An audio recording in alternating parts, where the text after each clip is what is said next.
que estén ingresando a esta capacitación. Vamos a continuar con el módulo 2 de nuestra capacitación de primeros auxilios. Como ya hemos mencionado, pues en este módulo 2 vamos a ver lo que son las situaciones de emergencia más comunes que se dan en una situación laboral, ¿no? Como quemaduras, por ejemplo, las heridas y cortes que podemos tener, los golpes o caídas que podemos tener en una situación de emergencia, cómo se realiza el RCP, ¿no? Cómo se dan los primeros auxilios para un evento de atragantamiento, y cuáles son las consecuencias de inacción, ¿no? Esto es lo que vamos a ver en nuestro segundo módulo, ¿no? Sin más, pasamos, ¿no? al temario de la capacitación del módulo 2. Como mencionábamos, ¿no? ¿Cuáles son las situaciones más comunes que se dan en un entorno laboral y la actuación básica que se debe de tener, ¿no? Por ejemplo, hay eventos en donde pues hay quemaduras, ¿no? Eventualmente si estamos en una zona de operación, ¿no? En donde estamos trabajando, por ejemplo, con hornos, con calderos, ¿no? En una situación, por ejemplo, de oficina administrativa, ¿no? Que nunca falta, por ejemplo, el personal pues que lleva sus cafés o sus bebidas calientes a su zona de trabajo, ¿no? Y que eventualmente pues nos podemos golpear, nos podemos, al trasladar, podemos hacer caer el café pues, ¿no? A un compañero de trabajo y ello, ¿no? El segundo es el más común también, heridas y cortes que podemos tener en una situación laboral, ¿no? Quien no se ha cortado de repente pues con una tijera, quizás con un cuchillo, con parte de herramientas filosas que estamos utilizando en el trabajo, ¿no? Y eventualmente pues podemos tener alguna herida y corte, ¿no? Ocasionado por los materiales o por las herramientas, ¿no? Que estoy utilizando para realizar mis trabajos. El tercero, bueno, son los golpes o caídas que puedo tener, ¿no? Las caídas, producto de resbalones, quizás por apuro, por correr en una zona en donde no está permitida, por hacer incluso pues, trabajos de alto riesgo, quizás estoy subido sobre un andamio, ¿no? No tengo la seguridad correcta, me caigo, me golpeo, ¿no? Y sufro algún tema de fractura en el pie o en la mano, ¿no? Eventualmente también podemos tener alguna situación de desmayos, ¿no? Con producto que las personas pues puedan tener alguna condición mórbida, ¿no? Que ya está predispuesta, ¿no? Como por ejemplo la alta presión, ¿no? La hipertensión, ¿no? La diabetes que pueden tener, que puede en una situación laboral que se puede agravar, ¿no? Que se puede manifestar y esta conllevar pues a una situación de emergencia, ¿no?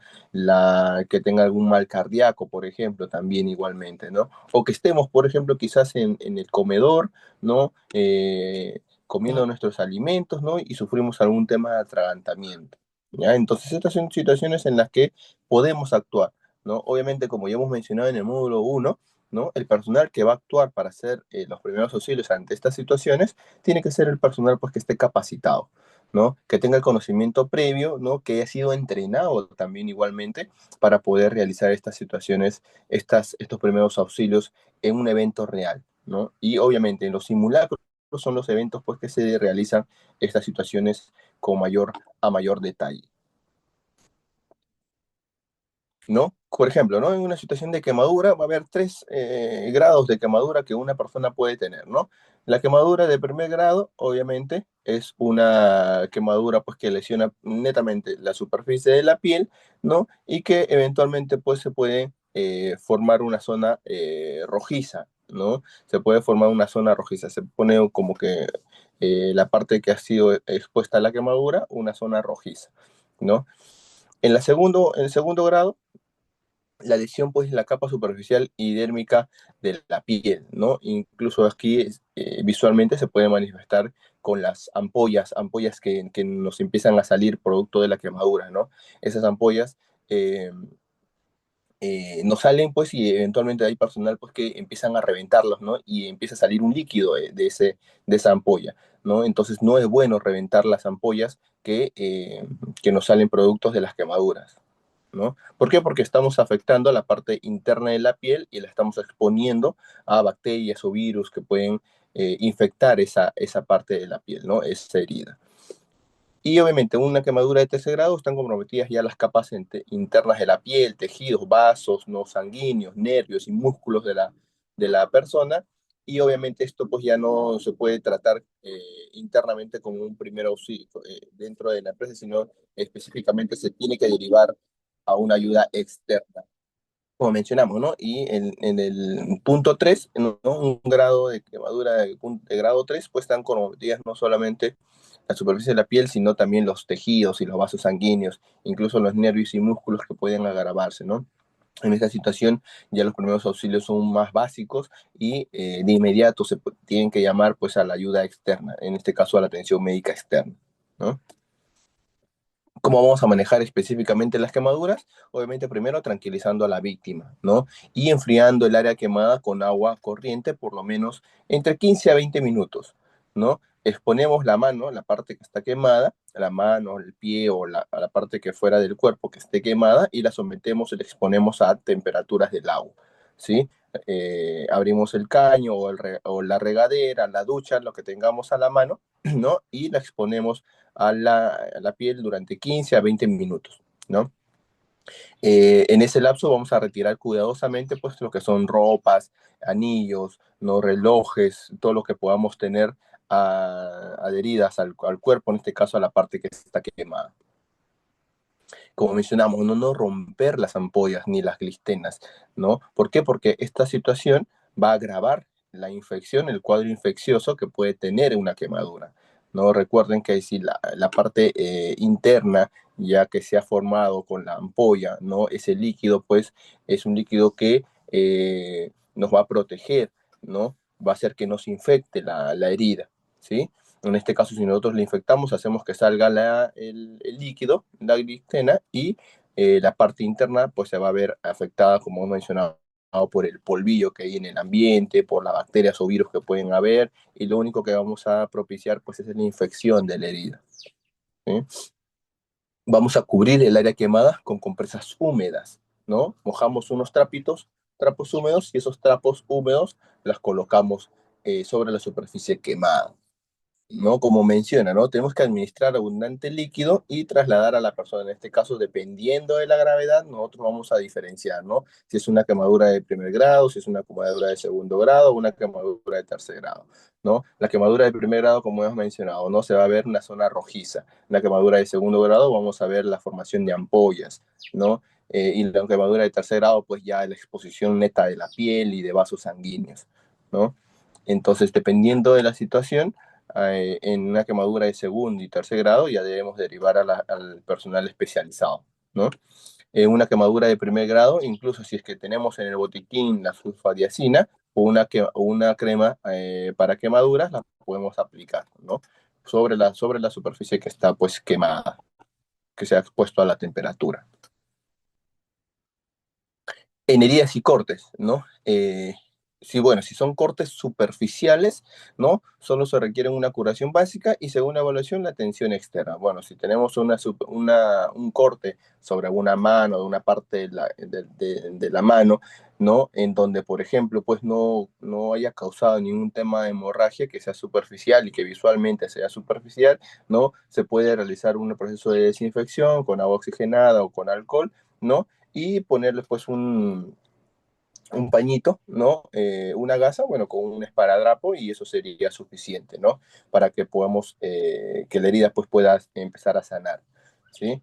Ahora, si los cortes, ¿no? Que estamos evidenciando son profundos, ¿no? Ya se requiere una contención de sangrado, ¿no? Que está evidentemente, pues el sangrado es abundante, ¿no? Sí se necesita la ayuda externa. ¿Por qué? Porque hay un proceso ahí de que tenemos que suturar, ¿no?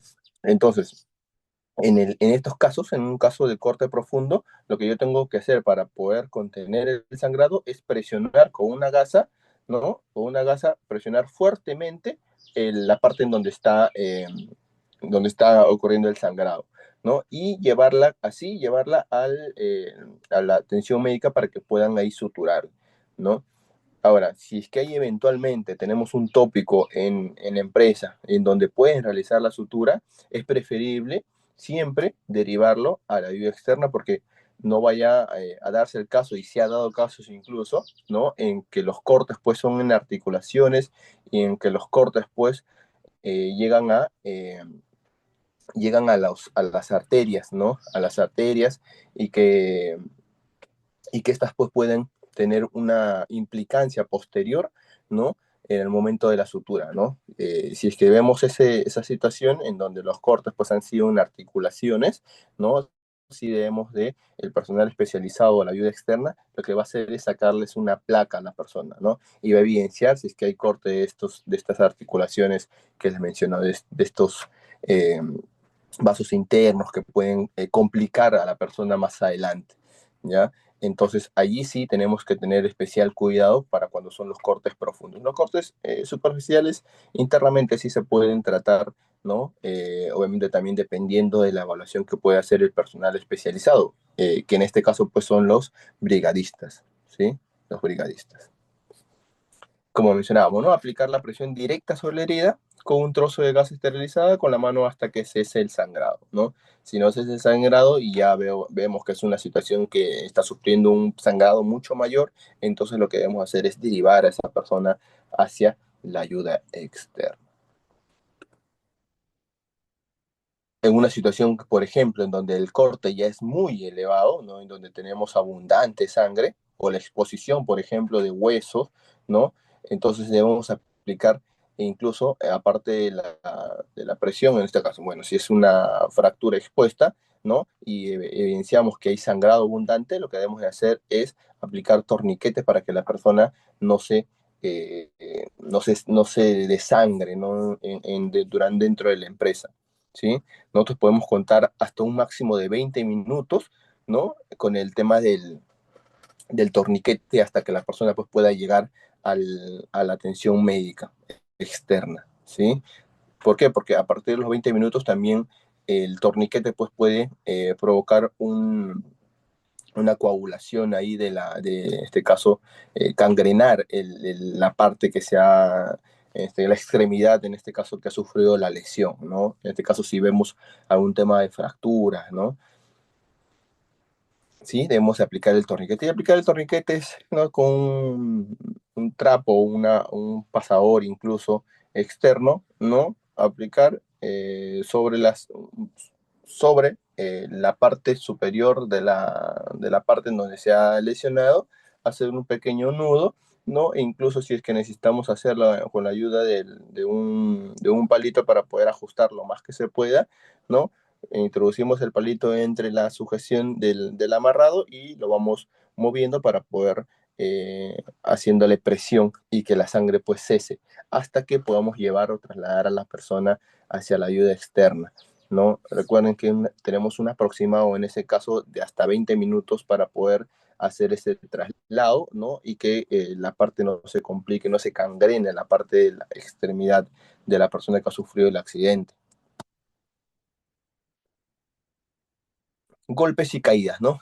Como habíamos visto, no, aparte de las golpes son las contusiones, los esguinces que podemos tener, las luxaciones, ¿no? Que se nos dobla el tobillo, que se nos dobla la mano al momento de caer, las fracturas que podemos tener, ¿no? Si es que hay una fractura expuesta con sangrado, ya hemos visto cómo podemos de parar el sangrado, porque el tema, por ejemplo, si es una fractura expuesta con sangrado, el sangrado es el que puede dilatar, el que puede poner en riesgo la vida de la persona, ¿no? En la fractura incluso, ¿no? Las personas que se fracturan pueden, se les corta la circulación nerviosa, ¿no? Y hasta hay situaciones en donde una persona pues está fracturada y no siente ni siquiera dolor, ¿no? Entonces, se les corta tanto, es el dolor intenso que se le corta la sensación de dolor, ¿no? Entonces, en ese caso, no pondría en riesgo la vida de la persona, más en cambio, si el sangrado de la persona sí pone en riesgo la vida de la persona, ¿no? Entonces, hay que tener bastante en cuenta esos detalles, ¿sí? Si es que tenemos una fractura o una luxación, un esguince, ¿no? Lo que tenemos que hacer es inmovilizar la parte que se ha sido afectada, ¿no? Y obviamente también con el cuidado, porque en una situación de fractura, si es que necesitamos aplicar, por ejemplo, un inmovilizador, tenemos que hacer con lo de mayor cuidado posible, evitando que la persona pues pueda empeorar esa fractura. ¿no? Que se puede empeorar esa fractura. Ahora, si son contusiones, si son golpes mínimos, ¿no? También podemos aplicar hielo, ¿no? O compresas frías o compresas calientes, que es lo habitual que se pueden utilizar en una situación de ambiente laboral, ¿no? Aplicar hielo también aproximadamente entre 10 minutos, ¿no? Intercalado, ¿no? Tenemos varios cubitos o varios bolsitas de hielo o estos gels que tienen un gel que duran, en este caso con la temperatura fría, ¿no? Que la metemos al refrigerador, pues y tranquilamente la podemos retirar para colocar sobre la parte que ha sufrido el golpe, que ha sufrido la contusión, ¿no? Entonces podemos hacer eso, y también podemos, como ya vimos en la foto, tratar el tema de las fracturas o de las luxaciones, ¿no? En este caso, en el segundo caso, sí solamente es la colocación de la parte inmovilizadora y se tiene que complementar con la ayuda externa. Obligatoriamente, sí o sí, tenemos que llevar a la persona a ayuda externa, ¿no? Para que traten la luxación o que traten la fractura. Otra de las situaciones que podemos evidenciar son los paros cardiopulmonares, ¿no? El RCP que eventualmente podemos brindar a las personas que han sufrido un paro cardiorrespiratorio, ¿sí?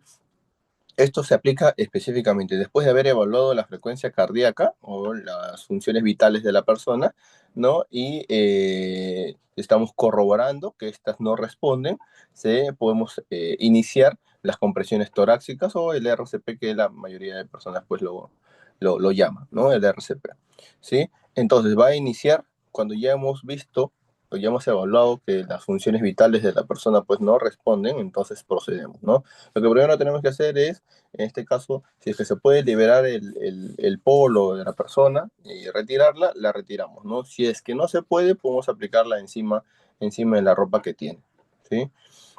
Lo ideal es que sea lo más libre posible, porque ahí nos vamos a dar cuenta si es que, bueno, si hicimos una evaluación primaria, ¿no? Vamos a dar cuenta si es que está respirando o no. Si es que de repente la persona tiene una chompa o una casaca que lo cubre mucho, ¿no? Entonces lo ideal sería retirarlo, ¿sí?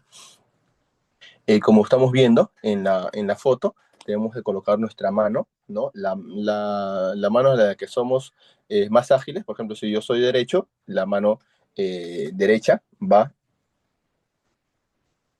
abajo, ¿no? La mano diestra, la mano que soy más hábil, va debajo y sobre la mano que soy menos hábil, ¿no? Ahora, el posicionamiento, como estamos viendo,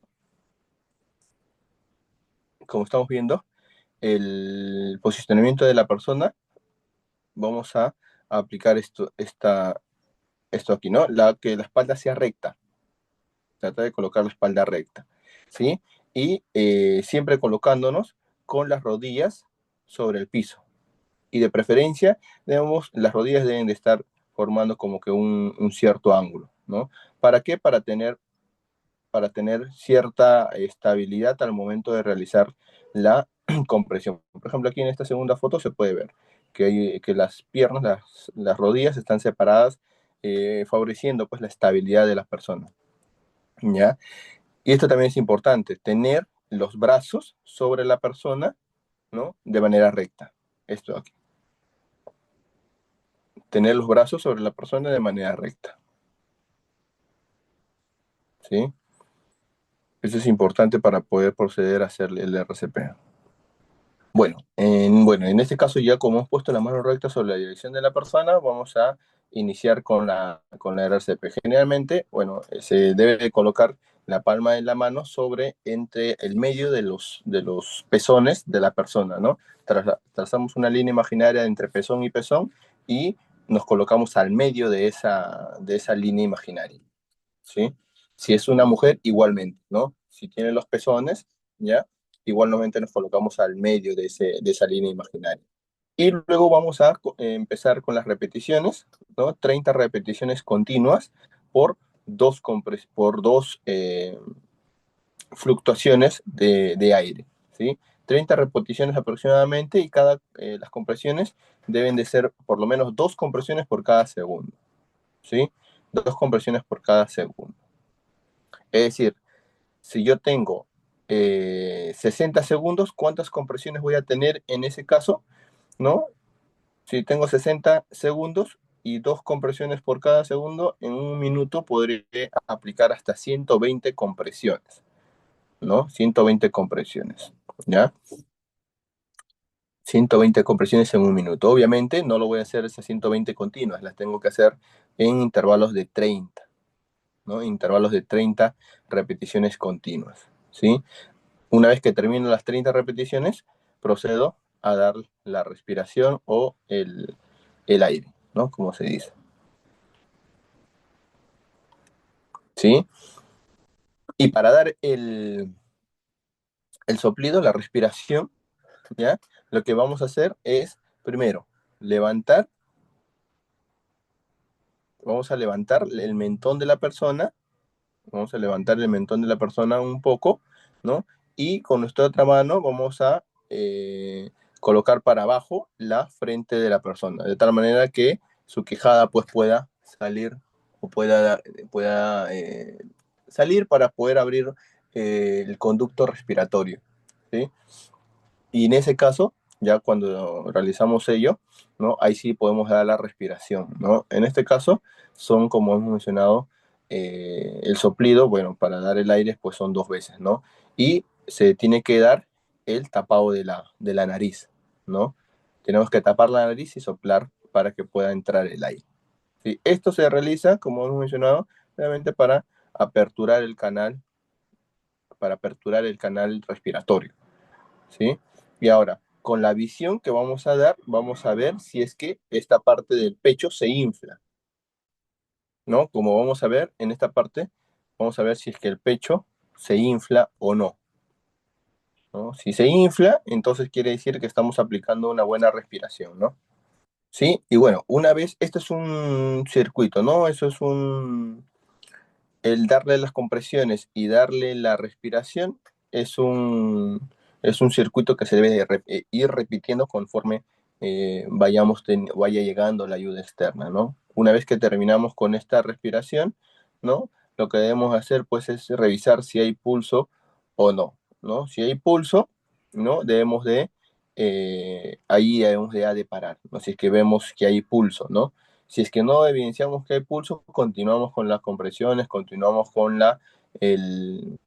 en este caso con la respiración hasta que llegue la ayuda externa, ¿sí? Una vez que ya identificamos que ya hay pulso y que la persona ya empieza a respirar, entonces ponemos a la persona en una posición de seguridad, ¿sí? ¿Cómo es una posición de seguridad? Para el lado izquierdo de la persona, ¿no? Para el lado izquierdo de la persona, de costado para el lado izquierdo de la persona. Continuamos, vamos a ver un video. Lo dicho, lo primero, comprobamos que la zona está segura, nos hemos acercado al lugar, hemos comprobado de que están llamados los servicios de emergencia y, importante, comprobamos que el paciente realmente está inconsciente. ¿Cómo lo hacemos? Recordad, vamos a bajar a los hombros y oiga, ¿se encuentra bien? Si el paciente veis que no responde, importante pedir ayuda para que no hagáis estas maniobras solo. 2. Mano en la frente, ¿vale? La vamos a pegar como si tuviéramos loquite, ¿vale? Y echando la cabeza hacia atrás, ayudándonos al mentón. La mano en la frente, sujeta y pegada. Con esta maniobra abrimos la vía aérea. Y ahora lo que tenemos que hacer es, recordar, ponemos nuestro oído a la altura de su boca y nariz, mirando hacia el tórax y tenemos que ver cómo se expande el tórax. Oír la respiración y sentirla. Máximo tiempo que vamos a perder en esto serían 10 segundos. Y tenemos que oír respiraciones buenas, es decir, que inspire y que expire. Si no oímos ninguna cosa de estas, consideraremos que el paciente no respira. Si oímos, el paciente sí que respira. Si el paciente sí que respira, lo ponemos en posición lateral de seguridad. En caso de que el paciente, como habéis visto, tras 10 segundos no respira, vamos directamente a decirle a alguien que llame al 112 por si acaso no se ha hecho, que el paciente no respira y que si tenemos acceso a un desfibrilador externo matemático nos lo traiga, si sabemos manejarlo. Y vamos a manejarnos siempre en el centro del pecho, Donde se cruza la línea intermamilar con el esternón, ponemos un talón. El otro talón lo ponemos encima. Raudamos, ponemos los brazos rígidos, brazos que no doblamos, brazos que no se botan y veis mis hombros que están paralelos a la víctima. Así hacemos una compresión al tórax aproximadamente sobre 5 centímetros, a un ritmo de 30 compresiones, 2 insuflaciones. De esta manera, 1, 2, 3, 4, 5, 6, 7, 8, 9, 10, 11, 12, 13, 15, 16, 17, 18, 19, 20, 21, 22, 24, 25, 26, 27, 18, 19, 30. Cuando hacemos las 30 insuflaciones, de nuevo, tiramos la cabeza hacia atrás, con la mano que está en la frente, cerramos la nariz y abarcamos toda la boca del paciente. Una insuflación, 2 insuflaciones. Si por cualquier motivo se desconoce la técnica de hacer las insuflaciones, se desconfía o no transmite una seguridad para vosotros, no hacemos insuflaciones y seguimos constantemente haciendo masaje cardíaco hasta que llegue la ayuda especializada. Y así, repito, hasta que llegue la ayuda o nos traigan un desfibrilador externo semiautomático. Bueno, como hemos visto, allí pues vamos a hacer las 2 insuflaciones como estaba mencionando el colega, ¿no? Y bueno, es importante tener en cuenta pues si es que no nos sentimos inseguros al momento de realizar la respiración boca a boca, pues continuar con, como decía, con el masaje cardíaco, que va a ser esencial para la persona que ha sufrido pues el evento de emergencia. Lo segundo que vamos a ver, bueno, en este caso el atragantamiento, vamos a ver también la maniobra de English, ¿no? Obviamente un tema de atragantamiento, lo que va a pasar es pues que se nos va a atorar la vía respiratoria con un alimento o incluso con la saliva, ¿no? Ahora, para poder reconocer una persona que está atragantándose, ¿no? Hay una señal universal que es pues llevarse las dos manos a la altura del cuello y con una señal, en este caso, mirando a la persona, ¿no? Señalando que está pues atorándose, ¿no? Entonces, en esta oportunidad, pues la persona que mira o que está y que sabe realizar la maniobra de Heimlich, ¿no? Puede ponerse detrás de la persona, ¿no? Colocar un puño debajo así como habíamos visto, debajo de la boca del estómago, ¿no? A la altura de la boca del estómago, y con ese puño, ¿no? Poder colocarla, y con la otra mano, ¿no? Colocarla sobre el puño que hemos colocado en un inicio, ¿no? Y así, realizando la presión, ¿no? Obviamente también para tener la estabilidad, ¿no? Un pie generalmente debe estar al costado de la persona y un pie detrás, ¿no? Para poder tener esa estabilidad al momento de realizar la fuerza de la maniobra de Heimlich, ¿no? Como decíamos, ¿no? Le llevamos la otra mano para envolvemos el puño y empujamos el abdomen con compresión rápida hacia arriba, ¿no? Hacia arriba, hasta que la obstrucción o el alimento que se ha obstruido pues pueda salir de la persona que se está atragantando. ¿Ya? Vamos a verlo también con un gráfico, con un pequeño video, para poder visualizar cómo es esta maniobra de Heimlich en vivo. La maniobra de Heimlich es una técnica de primeros auxilios que puede salvar la vida ante un evento de asfixia o atragantamiento. Si la persona se lleva las manos a la garganta, no puede respirar o emite ruidos agudos al intentar hacerlo, probablemente está atragantando. Es importante realizar la maniobra lo más rápido posible para salvar la vida. Colócate atrás del paciente, pídele que abra las piernas a la altura de los hombros, coloca un puño ligeramente por arriba del ombligo, abrázalo por atrás y coloca la otra mano por encima del puño. Vas a realizar compresiones firmes y fuertes hacia dentro y hacia arriba hasta que el objeto extraño sea expulsado o el paciente pueda toser o emitir algún ruido por la vía respiratoria. Si estás solo y presentas un evento de asfixia o atragantamiento, intenta mantener la calma. Si tienes un dispositivo móvil, avisa a tu número de emergencia local. Busca una superficie con una punta que te permita realizar las compresiones. Coloca el puño ligeramente por encima del ombligo, recárgate sobre la superficie y con tu peso encima trata de hacer las compresiones con la finalidad de liberar la obstrucción.